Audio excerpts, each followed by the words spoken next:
Trigonometric identities. Here we have cos square x minus 2 cos to the power of 4x plus cos to the power of 6x equals to cos square x sine to the power of 4x.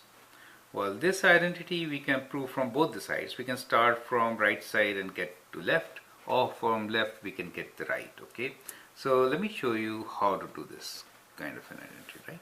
So let's start from the right side, and on the right side we have cos square x. So I'm writing equals to cos square x, and instead of sine to the power of 4x, I'll write this as sine square x times sine square x. So the idea here is that I'll utilize the identity cos square x plus sine square x equals to 1, right? So I can always write sine square x as 1 minus cos square x. You notice that on left side we only have cos terms, not sine terms. So we have to break this up, right? So that's what I'm going to do. So I get cos square x, and I can write this as 1 minus cos square x. And I can make it square also, right? And then, because there are two of these, right? So I could have written sine square x to the power of 2 and then could have come to this also. That is also fine. Now here it is cos square x, and then I can expand this. So to expand it, you remember a minus b whole square. So we are using here a minus b whole square is equals to a square minus 2ab plus b square, correct? So we'll use that and expand it. So we get 1 minus 2 times cos square x plus, let me write here, cos to the power of 4x. Is that okay? Square of this. So when I open this bracket, I get cos square x minus 2 times cos to the power of 4x, right? 2 plus 2, right? Plus cos 2 and 4 is 6.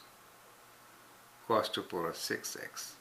So that's how we get our right side. So this is the left side, correct? So from the right side we started and we got left side.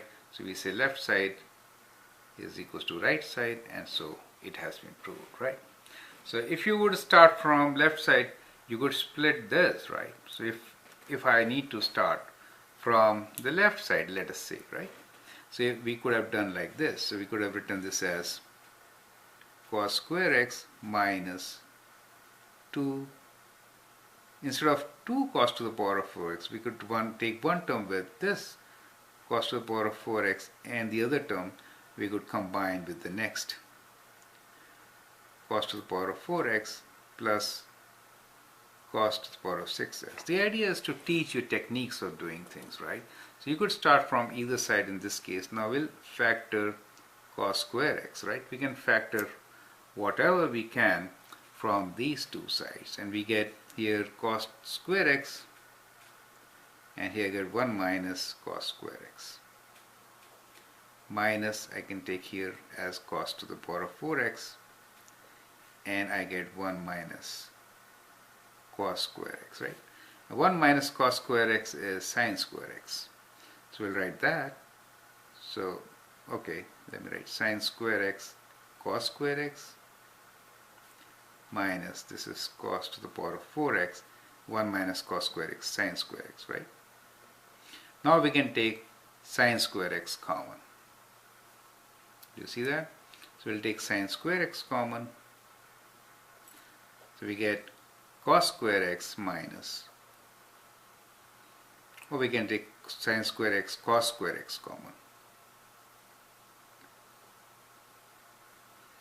And so we get 1 minus cos square x. Now 1 minus cos square x is sine square x. So we have sine square x, cos square x, and this is also sine square x, correct? So we get cos square x times sine to the power of 4x, which is our left side. If we started with the left side, okay, then we get our right side, right? It's important to write equal to in every statement because they are equivalent statements, right? So we could do this problem from either side.